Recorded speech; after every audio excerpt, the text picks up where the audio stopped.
Hello everybody, this is Snarist and welcome back to my Devil May Cry 3 hard difficulty walkthrough with no upgrades, no items, and on yellow mode as Dante. So if you happen to be joining for the first time, just a bit of a refresher, this is me playing Devil May Cry 3 HD Collection, and I'm doing a new game as Dante, and I'm not using any upgrades, so I'm not buying any actions for any of my weapons, I'm not buying any items, I'm not upgrading my health or my Devil Trigger. How I begin the game is how I'm going to be for the rest of the game, and it's going to be on yellow mode, so if I die at any point during the missions I have to start over from the whole thing. Not from the whole game, but just from the beginning of the mission. So for the most part it's not that bad because a lot of missions are very short, but some of them can be a little bit lengthy, from 10 to 15 minutes, and that's definitely a giant pain in the ass. So we're just going to run down, drop down there, pick up the Orichallan fragment. Then we're going to exit out of the library. We don't have to fight any of those statues. In fact, half the fights we can skip in this mission. We're just going to go up to the very top and go through the green door.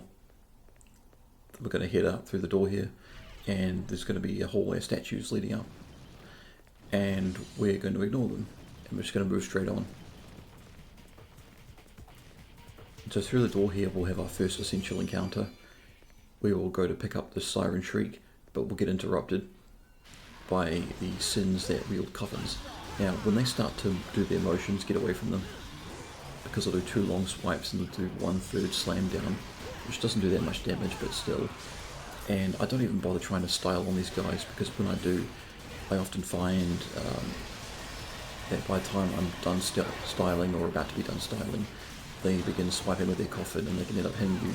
And these guys are very tanky, and they just keep on spawning more of these enemies. So this fight here isn't really a problem, but the next one, we have these coffin guys come back, is going to be a problem, because they'll end up spawning in, I believe, the ones with the white hoods that teleport everywhere, or it'll be the crazy psycho red ones that just dash all over the place and try to swipe you. And of course, it's because this is on hard difficulty, they're a little bit more aggressive, and you can often get caught out by it, and it's definitely not great, but it is what it is. And it's just like I said before as well, you can quite easily just stick with Rebellion and just do your regular combos, because Rebellion does a lot of damage compared to the other swords and weapons as well. It's just that I like to style. Even if this is a challenge run and I need to be efficient and style doesn't really matter and the rank that I get at the end of the mission doesn't matter, I still like to be stylish. You know, I just can't help it. Which is why it hurts me not doing a Dante Must Die walkthrough of this game, because I can, but if I want to do really impressively at it, I need to use a super character. But if I don't use a super character, then I need to use a ton of items to get through certain tough sequences that are just a giant pain in the ass. Because I'm not good at doing the Beowulf jump cancel, where you use Starfall, and you do a dive kick on your enemy with Beowulf, and then you hit jump at the right time for enemy step, and you can keep bouncing off the enemy and doing repeated dive kicks over and over again.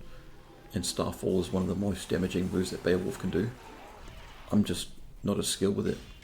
Although what I have considered is looking more into Nexus mods and looking to get the Crimson mod for this game, where you can modify the game to give yourself freestyle like you can in the Switch version of the game. So it gives you access to all the styles and all the weapons all at once.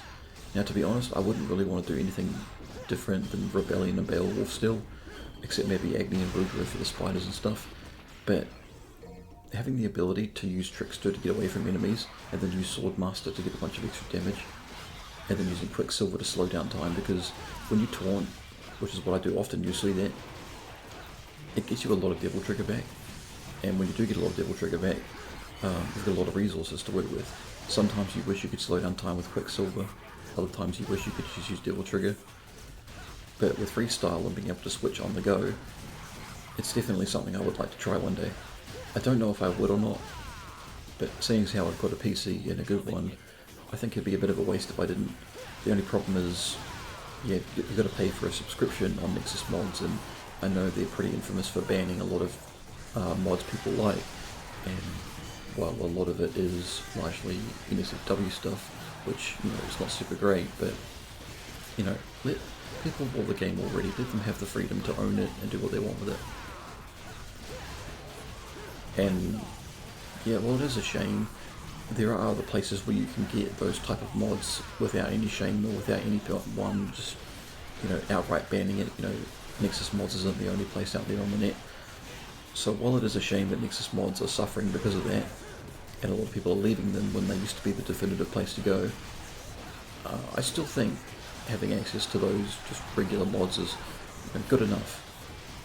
Because there's definitely a few mods I want to get for other games going forward, just not for a little while. I'm a creature of habit. I like to settle into things, and the idea of modding my game on a computer definitely is alien to me. Like I have the game, I have the base version of it as its own, and that's what I like to stick with.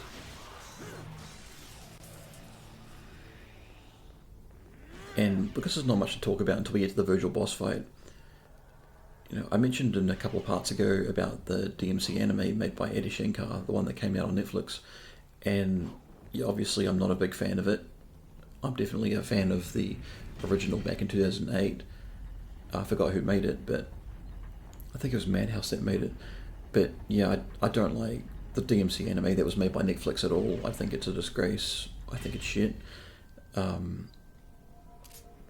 A lot of people are saying things like, oh, but the White Rabbit was a good villain, or his origin story episode, which was an artistic, difference from all the other episodes, was really good. Like, no, it's not.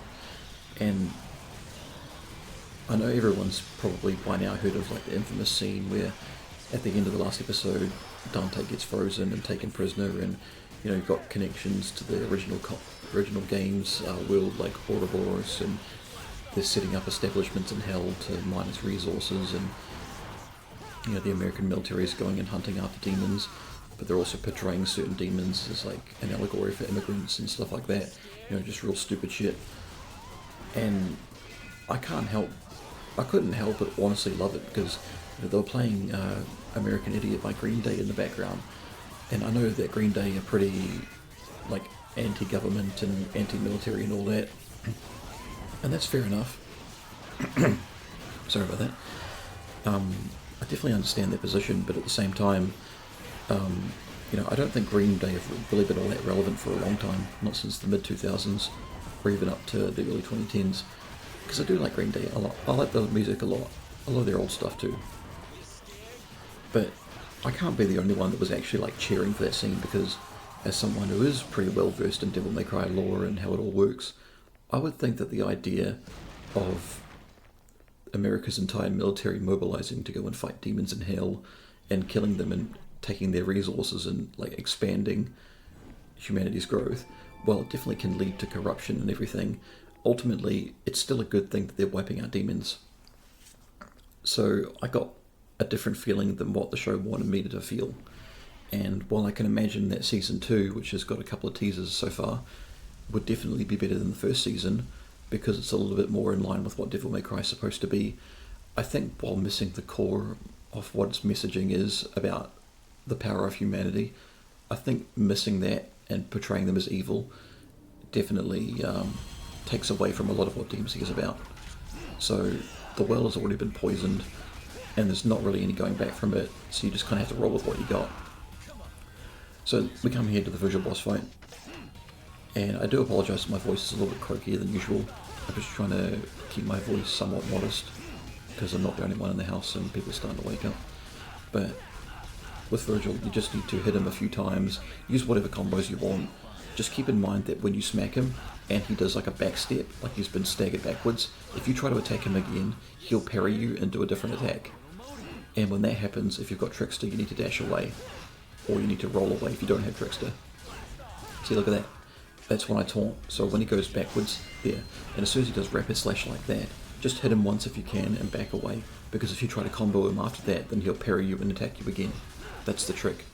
Just keep hitting him when he's vulnerable, and when he backsteps, keep away from him, and if he does rapid slash, then just hit him once if you can and then back off. Vergil's a great way to farm taunts and Devil Trigger because of it. So this first fight here isn't very difficult at all, and while the second fight with Vergil can definitely trip you up at times, for the most part, it's not that bad. Vergil 3 definitely is the toughest of them all. Now, when you get him to low enough health, he'll start doing judgment cuts like crazy. You can pretty easily exploit this because almost all of his judgment cuts never actually hit you, and you can just sort of walk past it or around it. But if you're worried you're going to get hit, just use tricks to dash to get towards him and then start hitting him. It's not really a problem. That's the end of that chapter, and I'll see you guys in the next one.